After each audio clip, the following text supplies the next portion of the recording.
Next जो हम concept discuss करने वाले हैं उस पर हमें डेफिनेशन पता होनी चाहिए कि क्या होती है आयनाइजेशन पोटेंशियल। आयनाइजेशन पोटेंशियल भी बोल सकते हैं, आयनाइजेशन एंथैल्पी भी बोल सकते हैं और आयनाइजेशन एनर्जी भी बोल सकते हैं। उसकी डेफिनेशन क्या होती है?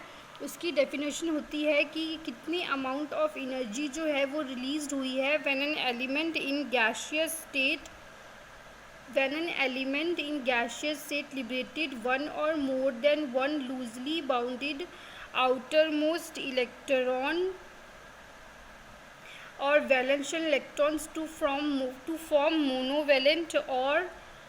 monovalent or di tri etc electropositive cations from elements। कौन से फैक्टर्स हैं जिसके ऊपर आयनाइजेशन एनर्जी जो है डिपेंड करती है? आयनाइजेशन एनर्जी जो है हमारी डिपेंड करती है न्यूक्लियर चार्ज पे, एटॉमिक साइज पे, स्क्रीनिंग और शील्डिंग इफेक्ट पे, पेनिट्रेशन इफेक्ट पे और हाफ और full field stable electronic configuration पे। तो ये हमारी डेफिनेशन है आयनाइजेशन पोटेंशियल की। अब हम इसके ऊपर बेस एक क्वेश्चन सॉल्व करते हैं। हमें नेक्स्ट क्वेश्चन में बोल रहा है कि हमें बतानी है ionization potential of sodium, magnesium, aluminium and silicon are in the order. हमें 4 ऑप्शन दे रखे हैं A, B, C और D। हमें बताना है कि इसमें से फर्स्ट आयनाइजेशन पोटेंशियल का ऑर्डर क्या होगा। तो सबसे पहले हम इलेक्ट्रॉनिक कॉन्फ़िगरेशन लिखेंगे। हमें पता है कि फ्रॉम पीरियोडिक टेबल हमें पता है कि आयनाइजेशन एटॉमिक नंबर क्या होता है सोडियम, मैग्नीशियम, एल्यूमिनियम और सिलिकॉन का। तो इस तरीके से हम इलेक्ट्रॉनिक कॉन्फ़िगरेशन लिख देंगे और हमारे पास में हमें पता चल जाएगा कि किसके पास में कितने वैलेंस इलेक्ट्रॉन्स हैं। तो सबसे पहले हम देखेंगे कि कौन सा एलिमेंट एस ब्लॉक से बिलोंग करता है और कौन सा एलिमेंट जो है वो पी ब्लॉक से बिलोंग करता है। तो हमारे पास में सोडियम और मैग्नीशियम जो हैं वो एस ब्लॉक से बिलोंग करते हैं और एल्यूमिनियम और सिलिकॉन जो हैं वो पी ब्लॉक से बिलोंग करते हैं।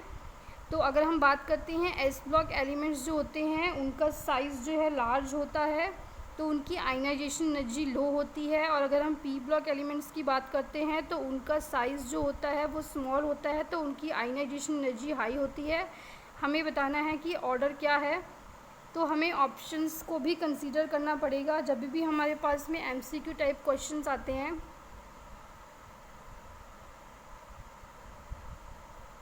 जब भी हमारे पास में एमसीक्यू टाइप के क्वेश्चंस आते हैं तो उस केस में हमें ऑप्शंस को भी ध्यान में रखना चाहिए कि क्या जो है हमारे पास में ऑप्शंस अवेलेबल हैं। Out of S, P, D and F हमें फाइंड आउट करना होता है कि कौन से हमारे पास में ऑप्शंस अवेलेबल हैं।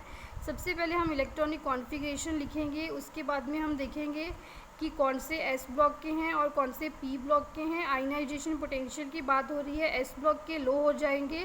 तो सबसे ज़्यादा यहाँ पे यहाँ पे अगर हम तीनों ऑप्शन को देखते हैं तो सबसे ज़्यादा एस ब्लॉक में लो में हमारे पास में सी ही ऑप्शन शो कर रहा है।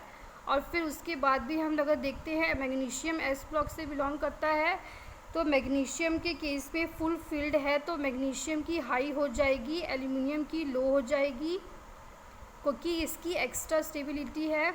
उसके बाद में हम देखेंगे सिलिकॉन को, तो सिलिकॉन के केस में 3p2 है और एल्यूमिनियम के केस में 3p1 है। तो एल्यूमिनियम की जो है वो लो हो जाएगी और सिलिकॉन की जो हाई हो जाएगी। तो हमारा ये वाला ऑप्शन राइट हो जाएगा। सबसे ज़्यादा लो जो है वो हो जाएगी सोडियम की और सबसे ज़्यादा हाई जो हो जाएगी वो हो जाएगी सिलिकॉन की। तो इस तरीके से हमारा ऑप्शन सी जो है वो इसके केस में राइट हो जाएगा। हमें सबसे पहले देखना होगा कि हमारे पास में जो एलिमेंट्स दिए हुए हैं वो एस ब्लॉक से बिलोंग करते हैं कि वो पी ब्लॉक से बिलोंग करते हैं।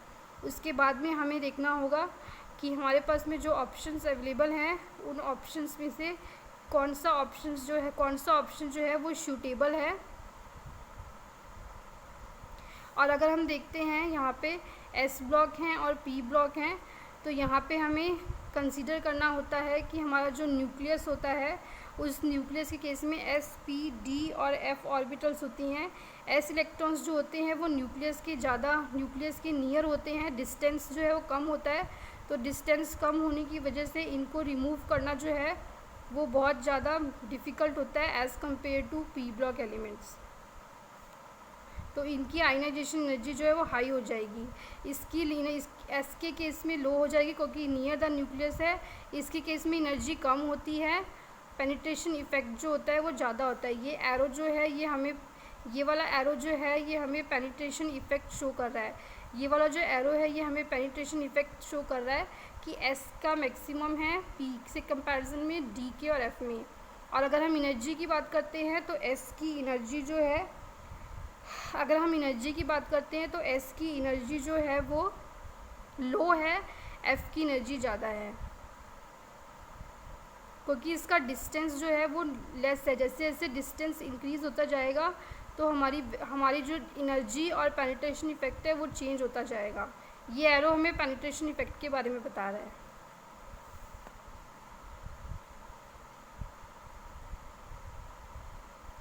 नेक्स्ट क्वेश्चन में हमें बोल रहा है कि calcium ion is iso electronic with. हमारे पास में 4 ऑप्शंस दे रखे हैं A B C D।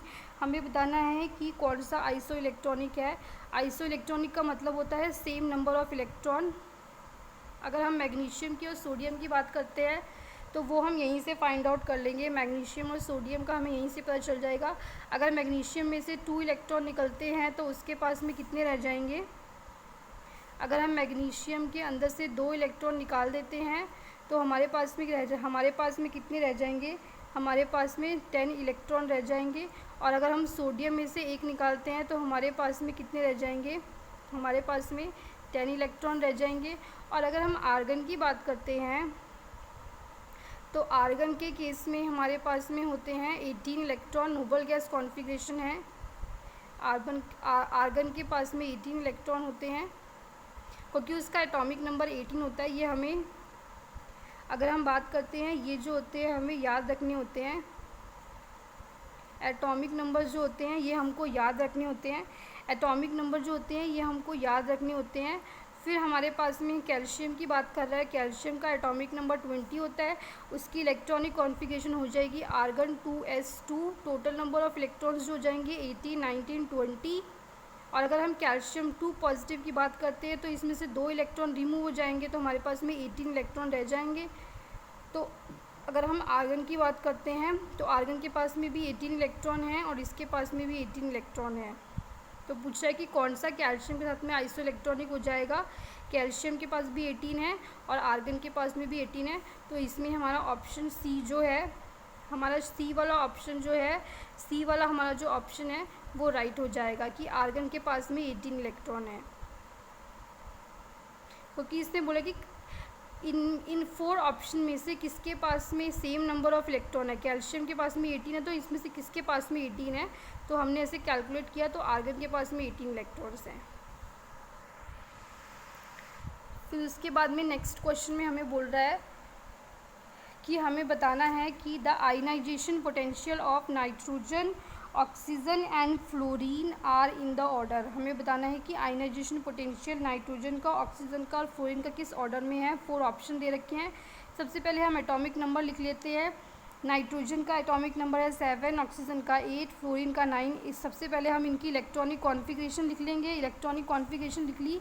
ये तीनों ही जो हैं ये पी ब्लॉक एलिमेंट से बिलोंग करते हैं। तो अगर हम अलॉन्ग द पीरियड की बात करते हैं, ये हमारा सीक्वेंस रहेगा। अगर हम अलॉन्ग द पीरियड सीक्वेंस की बात करते हैं, नाइट्रोजन के केस में sp3 ऑर्बिटल जो होती है, sp3 की अगर हम 2p की बात करते हैं, 2p के केस में हमारे पास में 3 ऑर्बिटल्स होती हैं।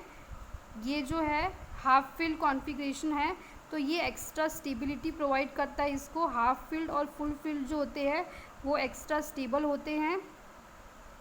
फिर फ्लोरीन जो है उसका साइज़ स्मॉल है। Along the period nuclear charge increase होता है, साइज़ डिक्रीज़ होता है। तो साइज़ अगर उसका स्मॉल है तो उसकी आयनाइजेशन एनर्जी जो हाई हो जाएगी। आयनाइजेशन एनर्जी हाई इसलिए हो जाएगी क्योंकि डिफ़िकल्टी हो जाएगी। स्मॉल में से एक इलेक्ट्रॉन को लिबरेट करना बहुत डिफ़िकल्ट हो जाता है।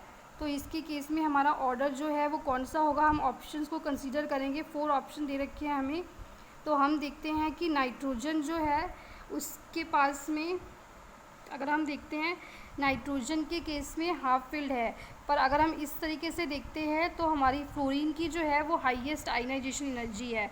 फ्लोरीन की हाईएस्ट आयनाइजेशन एनर्जी है, फ्लोरीन की हाईएस्ट आयनाइजेशन एनर्जी है। उसके बाद में नेक्स्ट ऑक्सीजन आना चाहिए, पर ऑक्सीजन नहीं आएगा, नाइट्रोजन आएगा, क्योंकि नाइट्रोजन के केस में हाफ फिल्ड है, एक्स्ट्रा स्टेबिलिटी प्रोवाइड करता है। तो इसलिए नाइट्रोजन जो है उसके केस में, नाइट्रोजन के केस में यहाँ पे सीक्वेंस होना चाहिए, फ्लोरीन की हाईएस्ट है, फिर सेकंड हाईएस्ट ऑक्सीजन की है, फिर थर्ड हाईएस्ट नाइट्रोजन की है, पर ये सीक्वेंस से नहीं फॉलो होगा। नाइट्रोजन जो है वो फ्लोरीन के बाद आ जाएगा, फ्लोरीन के बाद में नाइट्रोजन आ जाएगा। फ्लोरीन के बाद में नाइट्रोजन क्यों आ जाएगा? क्योंकि इसकी जो है हाफ फिल्ड कॉन्फ़िगरेशन होने की वजह से एक्स्ट्रा स्टेबिलिटी हो जाएगी, तो ये एक प्लेस जंप हो जाएगा और ऑक्सीजन यहाँ चला जाएगा। तो हमारा ऑप्शन बी जो है वो राइट ऑप्शन हो जाएगा। तो ये 3 क्वेश्चन थे आयनाइजेशन पोटेंशियल के ऊपर।